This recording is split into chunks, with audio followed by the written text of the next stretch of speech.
second, Alistair third.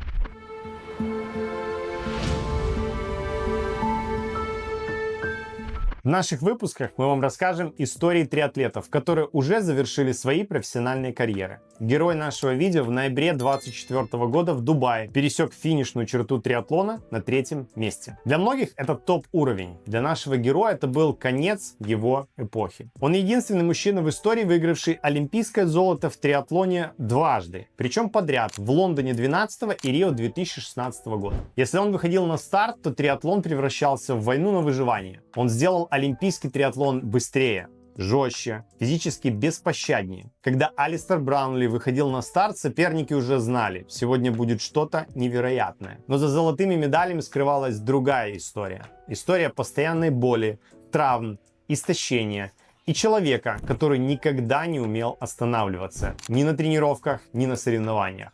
История спортсмена, которому какие только прозвища не придумывали из-за его бешеных скоростей на всех 3 этапах триатлона.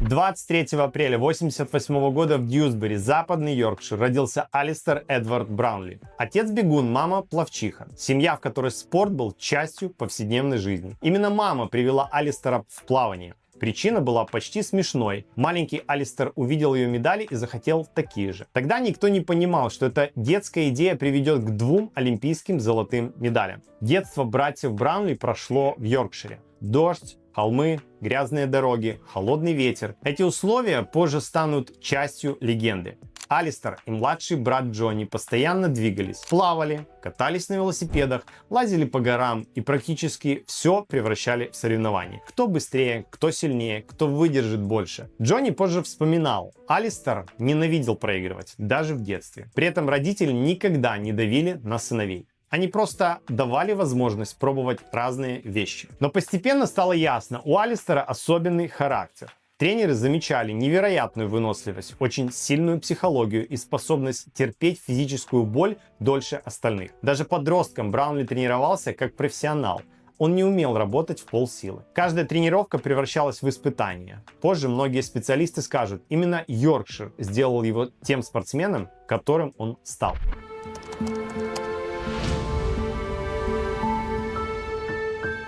Первый триатлон Алистер попробовал примерно в 8 или 9 лет. Тогда это казалось просто игрой, но очень быстро стало понятно, это не временное увлечение. В подростковом возрасте Браунли успешно выступал сразу в нескольких дисциплинах: кроссовый бег, плавание, дуатлон, триатлон. Он становился чемпионом графства Йоркшир, показывал высокий уровень в кроссе, занимал 2-е место на чемпионате Англии среди юниоров. Но именно триатлон идеально подходил его организму. Сильнейший бег, высокая выносливость, мощный велосипед и невероятная способность восстанавливаться. В 17 лет Браунли едет на свой первый юниорский чемпионат мира в Японию. Результат: провал.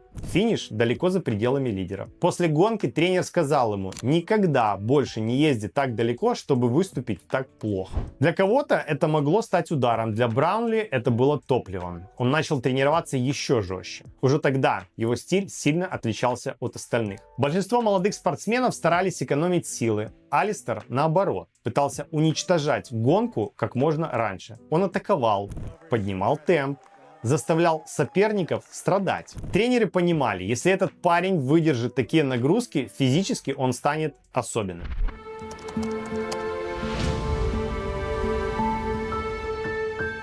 После школы Браунли поступает в Кембридж, один из лучших университетов мира. Он начинает изучать медицину. Казалось, жизнь определена, но очень быстро становится понятно, совмещать профессиональный триатлон и медицину это невозможно. Тренировки занимали огромную часть жизни, иногда более 30-40 часов в неделю. И Алистер делает выбор, он уходит из Кембриджа. Возвращается в Лидс, его родной город, поступает в университет Лидса на спортивные науки и физиологию. Именно здесь начинается рождение системы Браунли. Лидс позже станет центром британского триатлона.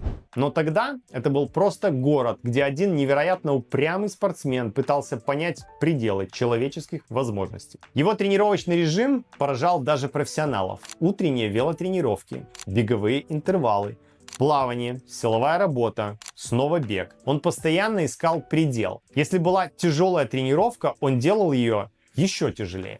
Если был подъем, он атаковал его на максимум. Если организм говорил остановиться, Браунли продолжал. Позже многие спортсмены скажут, никто не тренировался так, как Алистер.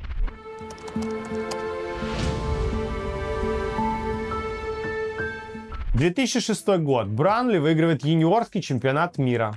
2008 год. Он становится чемпионом мира среди спортсменов до 23 лет. Именно тогда специалисты начинают понимать, в мировом триатлоне приходит новый монстр. Его еще, кстати, терминатором называли. На Олимпиаду в Пекине ему всего 20 лет. Он финиширует 12-м. Но те, кто внимательно смотрел гонку, заметили главное. Браунли лидировал почти до последнего километра. Мир увидел спортсмена, который не боится разрушать гонку. 2009 год становится переломным. Алистер начинает доминировать в мировой серии.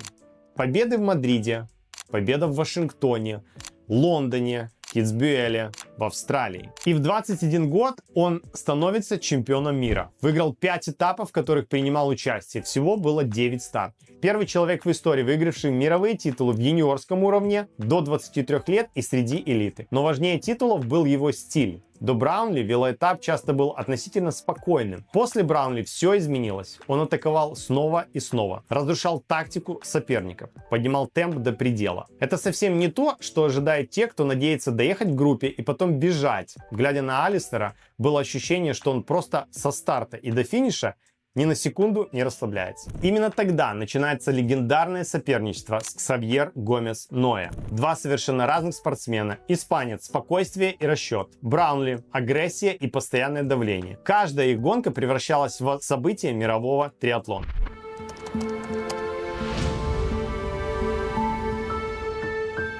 Но за этим доминированием скрывалась и другая история. История боли. Организм Браунли постоянно работал на пределе. Стресс, перелом бедренной кости, проблемы с ахиллами, боли, воспаление, падение, истощение. В 2010 году он снова продолжает выигрывать. Но затем происходит коллапс на трассе в Лондоне. Организм просто перестает справляться. Итог — 10 место. Именно в такие моменты было видно, Браунли не робот. Через месяц на этапе Кубка мира 40-е место. Он человек, который платил за каждую победу абсолютно полную цену. Многие специалисты говорили, его тренировочный подход слишком жесткий.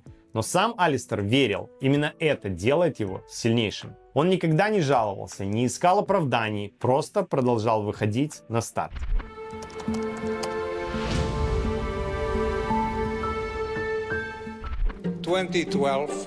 Awarded to the city of London.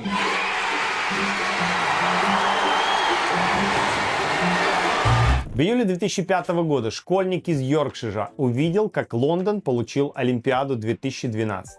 В тот момент он решил, он выиграет именно там. Следующие 7 лет Браунли думал об этой гонке почти каждый день. 7 августа 2012 года, Гайд-парк, домашняя Олимпиада. Давление невероятное. Вся Британия ждет золото. С самого начала гонки Браунли выглядит максимально собранным. На велосипеде он снова разрушает группу в его стиле. Постоянное ускорение, высочайший темп, минимум отдыха. Многие соперники начинают уставать еще до бега, а затем начинается беговая часть. И Браунли уходит вперед. Толпа ревет. Лондон буквально взрывается. Он пересекает финиш первым. Olympic Champion. Джонни Браунли выигрывает бронзу.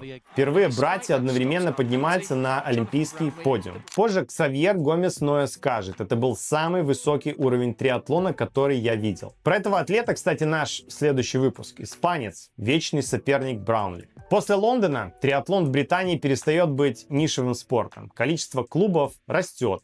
Массовые старты становятся популярнее, а Браунли превращается в национального героя.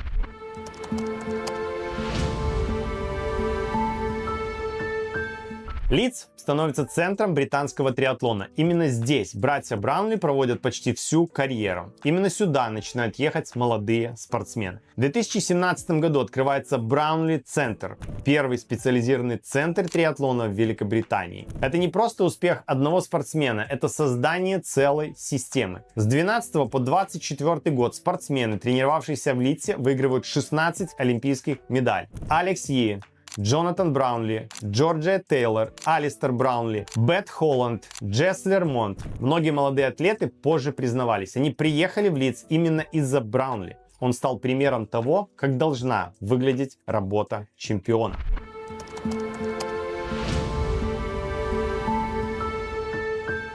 К Олимпиаде в Рио Браунли подходит уже как легенда спорта, но одновременно как спортсмен с огромным количеством травм. Несмотря на все это, он снова выигрывает золото. Первый мужчина в истории триатлона с 2 олимпийскими победами подряд. Но мир запомнил не только это. Ноябрь 2016 года, Мексика, финал мировой серии. Джонни Браунли лидирует. До финиша меньше километров.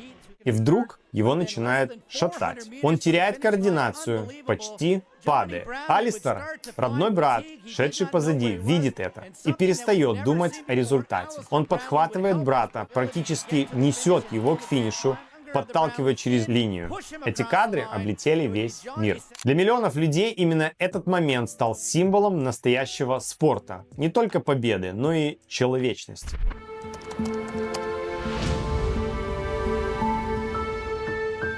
После олимпийского триатлона Браунли начинает искать новый вызов.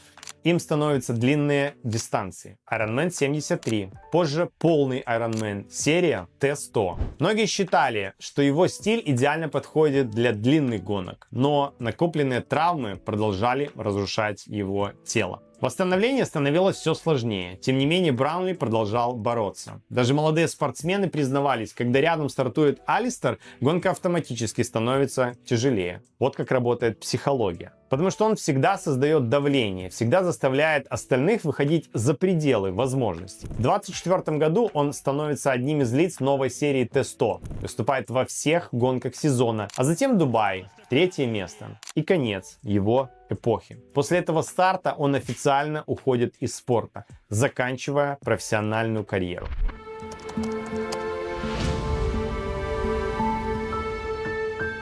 Через несколько дней после гонки в Дубае Браунли объявляет о завершении карьеры. 18 лет профессионального спорта. Он уходит не только как чемпион, но и как человек, изменивший современный триатлон. 2 олимпийских золота, чемпионаты мира, 22 победы в мировой серии. Победы по всему миру. Но главное наследие не медали. Он сделал триатлон быстрее, жестче и агрессивнее. Он изменил само представление о том, как должен выглядеть олимпийский триатлет. Через Браунли прошли поколения спортсменов, и многие из них позже скажут, именно он заставил их поверить, что предел возможностей можно сдвигать и дальше. Но глядя на следующие кадры, комментировать излишне. Королева Елизавета II вручила Алистеру Браунли медаль члена Британской империи.